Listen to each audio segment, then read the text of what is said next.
Welcome to Safe and Sound, sponsored by White Mountain Fire and Life Safety. Today on the show, we have Chris Dadinsky with Tire Pros and Steve DeShazer from Harrelson Tires. Welcome to the show, guys. Thanks for having us. Yes. I am excited that you're here because we are going to talk about tire safety. And that's what our show does. We want to tell people all the safe stuff. So let's start with why tires are important. Well, if you really think about it, tires are the only thing that keeps your vehicle in contact with the road. It's the only thing that comes in contact with the road. So, there's more to tires than just being black, round, and made of rubber. We use tires every day. So, they get us from point A to point B. We go to work. We go on vacation. We take long trips like to Phoenix. We haul things with tires. We tow things, and we carry a lot of precious cargo, right? Our family members and our loved ones. So it's really important to make sure that our tires are really safe and they do the things that we actually need them to do. And most importantly, actually, tires helps us brake. Okay, so does the weather and the roads have any effect on tires? Absolutely, yeah. Yeah, so if you think about all the seasons that we go through, Arizona is primarily a dry climate, but for places like Sholo, you guys experience the different types of weather. So it's important to have tires that handle all different types of seasons, whether it's the dry season or the rainy season or snow or ice. Not to mention the types of roads that we drive on. There's hills and freeway driving that we do. So tires are really important to make sure that we handle the type of weather we're driving in and we're safe.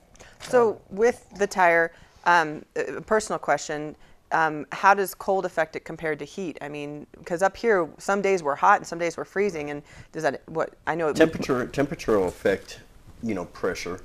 When it's cold outside, you're going to decrease in pressure. When it's hot, when you're driving on the road, you're going to increase in pressure. So it's something you want to keep on top of. You want to check the pressures. So that's why you see that dinged light on my car. And then it'll go off. You're halfway to work and the light goes off. It's because sitting overnight, it's gotten cool. It's dropped below that threshold of the tire pressure sensor, and it's set it off.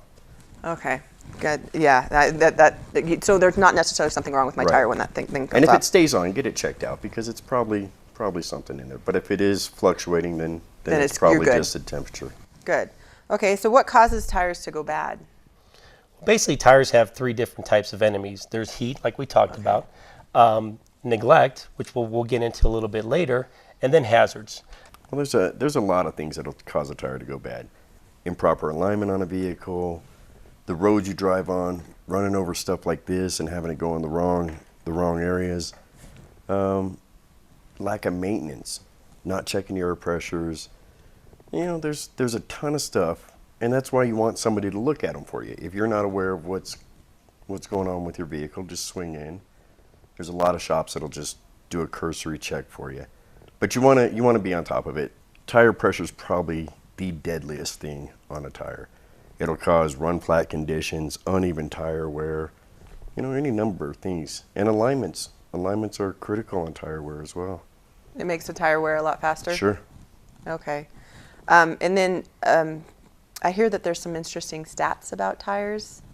There's big numbers out there. Yeah, so here's some did you know stats about tires. So 253 million vehicles are registered in the United States.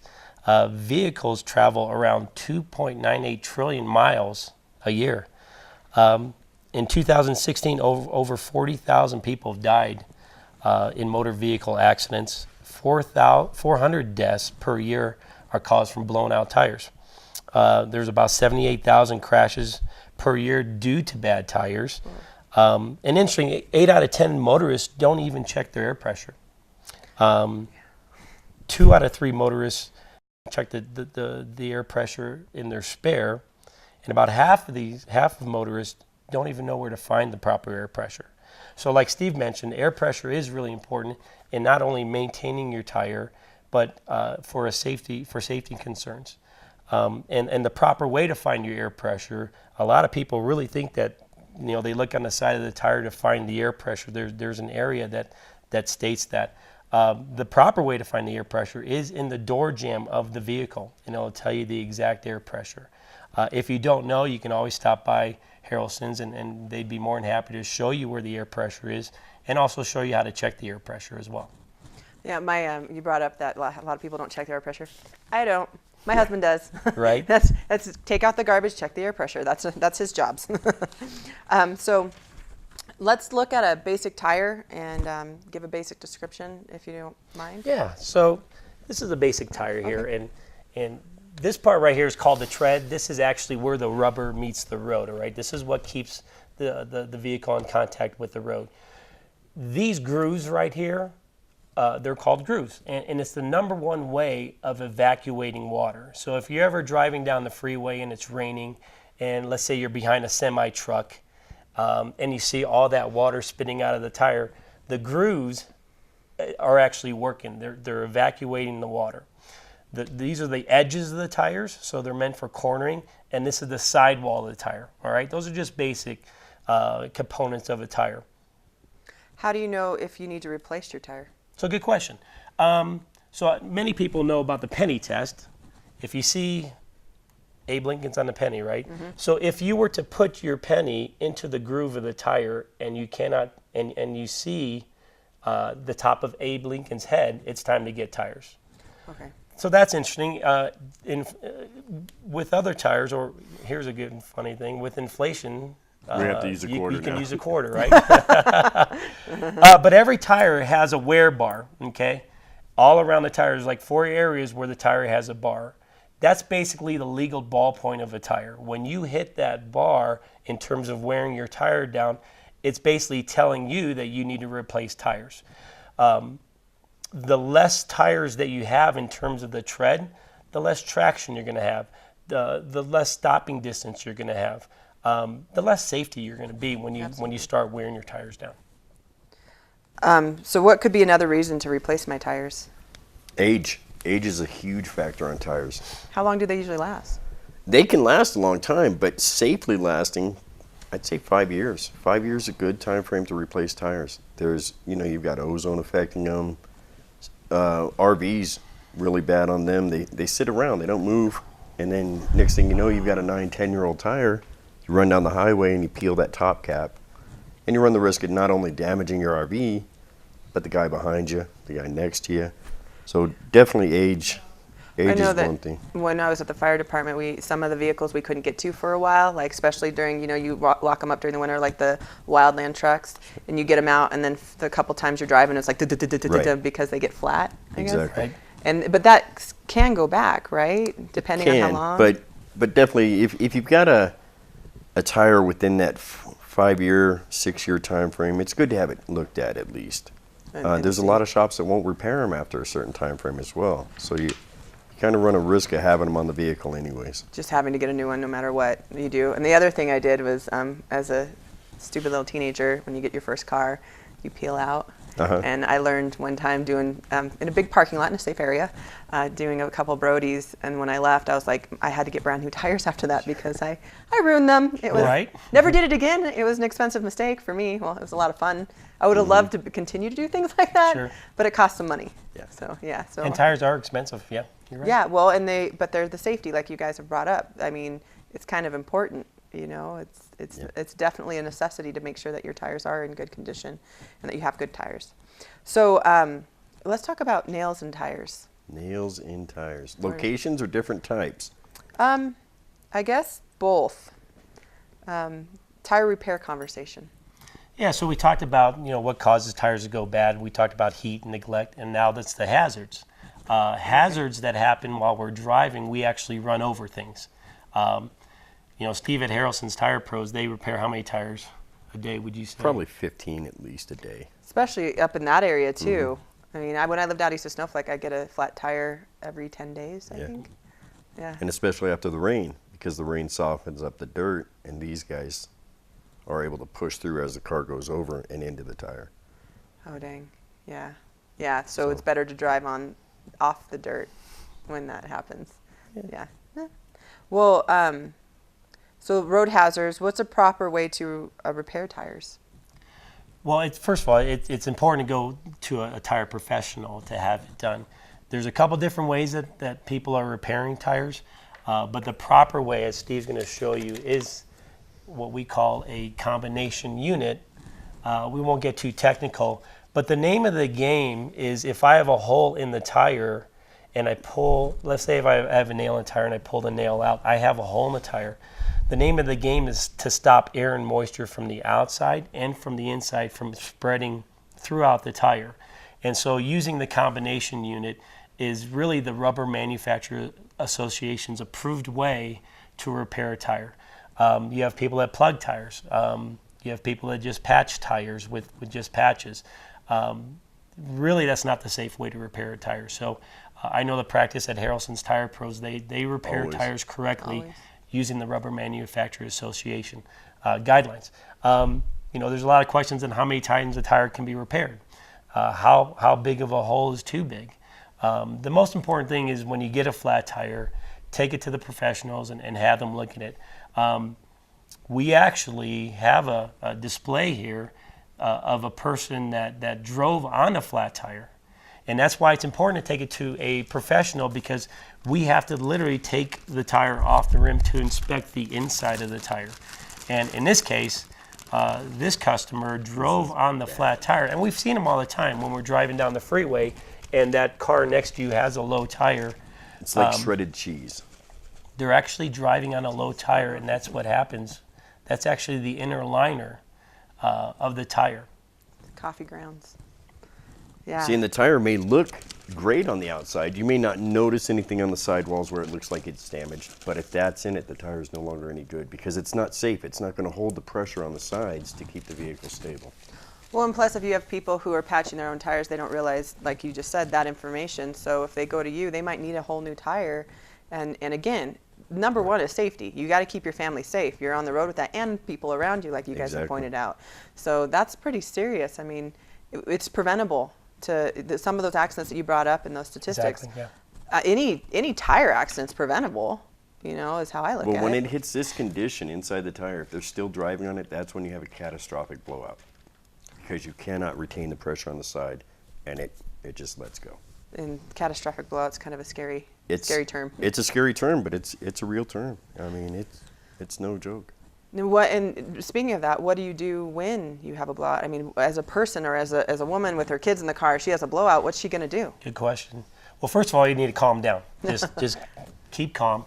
A lot of people do the one thing that's really not recommended. They slam on the brakes. It's always recommended just to let your release your foot off the gas pedal and bring the car to a gradual slow stop or a slow point.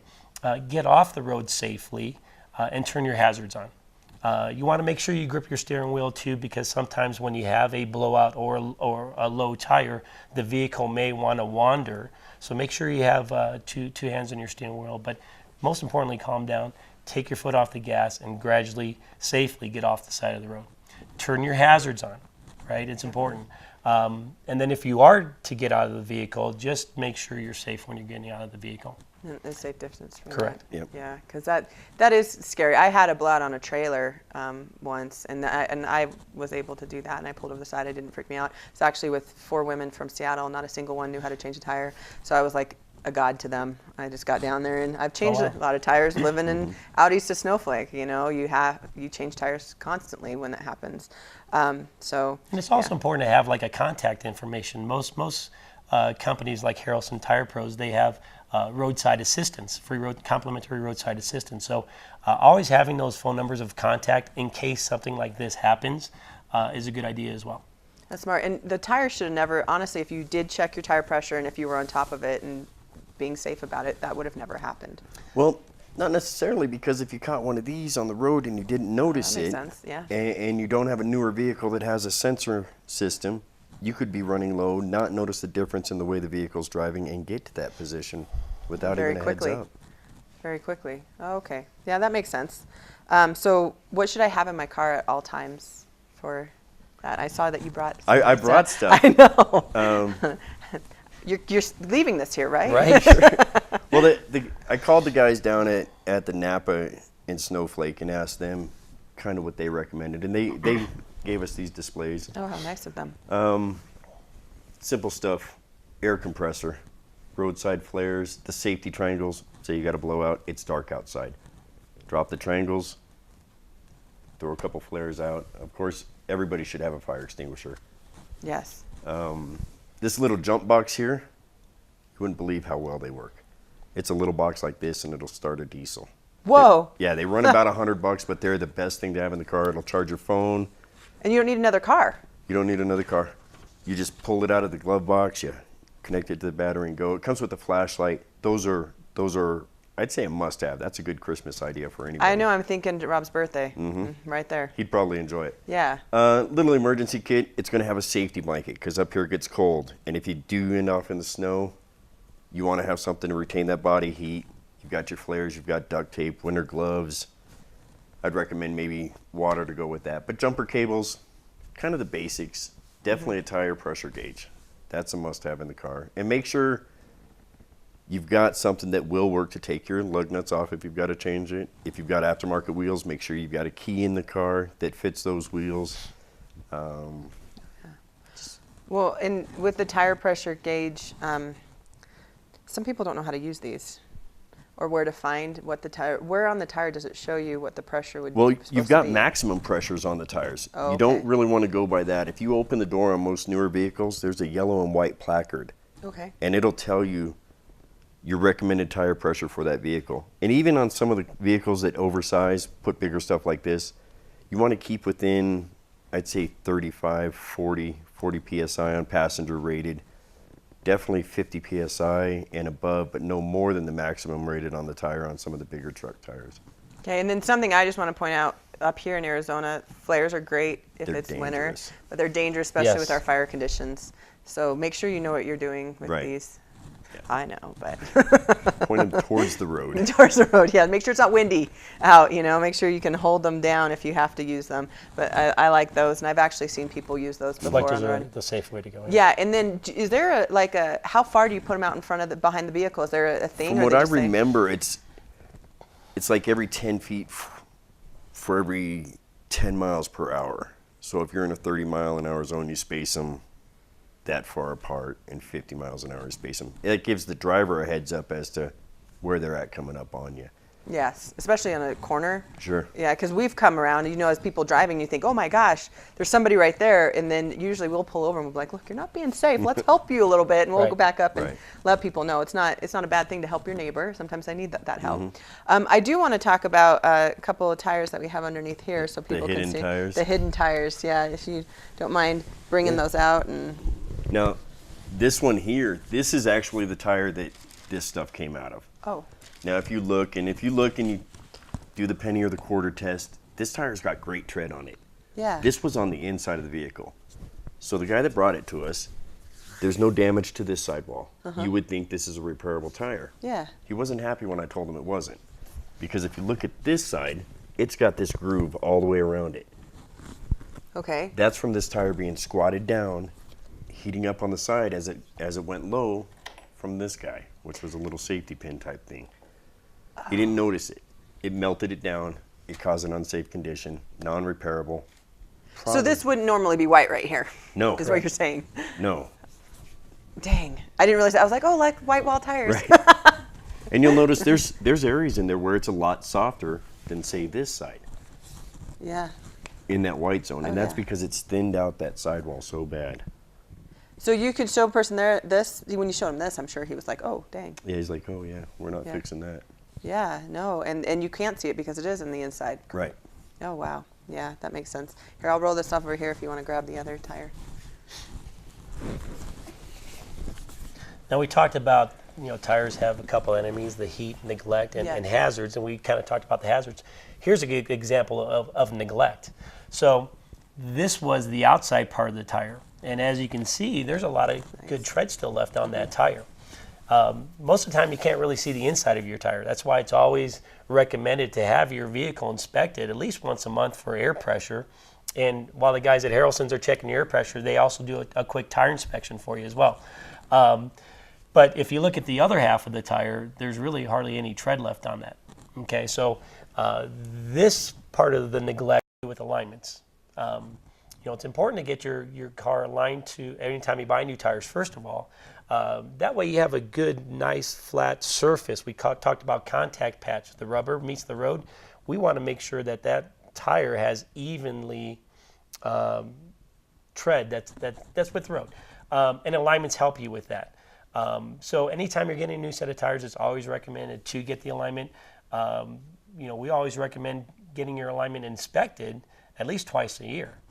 With the different types of road situations that we drive in, most people go off-road. That does a lot of, not damage, but it could do some alignment adjustments, and maybe your tire is going to end up looking like that. How is there a way to know that your alignment's off if you're driving a vehicle? About every 6 months, we recommend just bringing it by the shop. We'll put it on the rack. We've got some laser heads that we hook to it, and it'll tell us if the toe's tipped in or if the camber's like this, or if it's out. Because this tire, if it was like this all the way around, we'd have 40,000 miles left on this. Yeah, that's so getting not only money. does it save you money, it in the long run it makes it just a better idea. And sometimes your car can wander. Sometimes you have your hand on your steering wheel, and if you take your hand off and it wanders to the right or wanders to the left, it could be in alignment. Your shoes need alignment. They're pointed inwards, right? So it just makes sure that you get nice and even wear. It also helps on your fuel economy, and your tires last longer.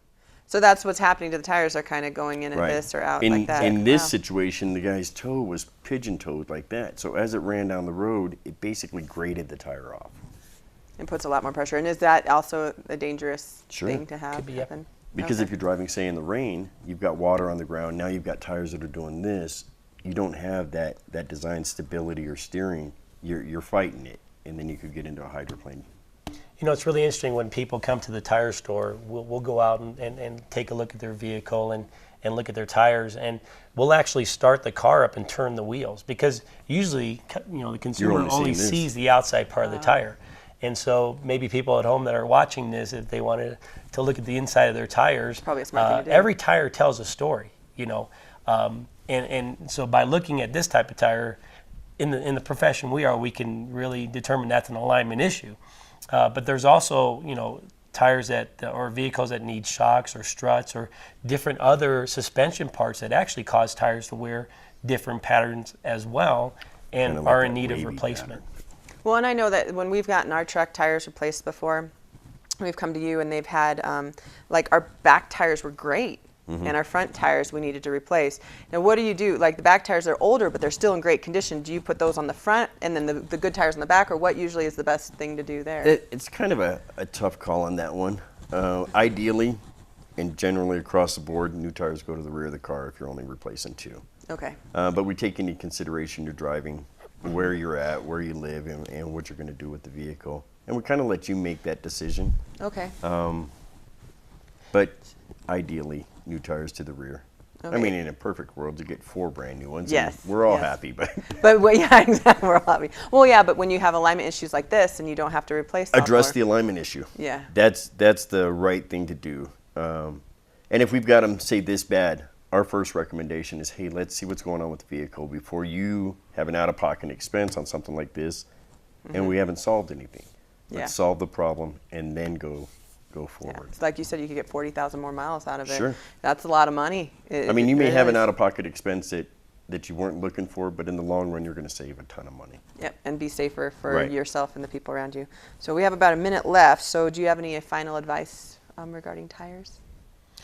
It's always important to Steve's point earlier. The air pressure is really important. Evaluate the tires. Take it to Harrelson's Tire Pros or a tire professional. Take it anywhere. To get a good inspection on the tires. A lot of people commute nowadays. I mean, I'm from Phoenix. I'm going to be driving, so it's really important before you take a trip. Get your car looked at. Make sure you've got the right supplies with you. We didn't even talk about water or little snacks. Sometimes Right. cars get stranded. Those are important too, especially with summer coming around. So get your tires looked at, get the air pressure inspected, Maintain your vehicles. Maintain the tires. This is the thing that keeps you and everybody around you safe. You could have an 88 Honda or a 2017 Lexus. This is what's keeping you safe. That's the most important thing. And if they have any questions, they can swing by. Sure. You ask for Steve. Take advantage of any tire shop out there. I'd make it a once or twice a month routine, just like cashing your check. Swing into the tire shop. Hey, can you Just check my make sure tires? everything's okay. Especially if you, I mean, not just if you have children, but especially if you have children. I mean, that's a scary thing. A lot of kids die in car accidents that could be prevented. And this is probably one of the things that could be prevented. Well, your tires lose about 1 to 2 pounds of air each month, just with the different types of temperatures that we go to. So again, to our point, bring it in once a month and have the air pressure checked and the tires inspected is a good idea. Perfect. Well, And it's free. yes. Everywhere you go, it's free. That's good to know. It's free. So, Steve and Chris, thank you so much for coming on the show today, and thank you for watching Safe and Sound, and we'll be with you next month.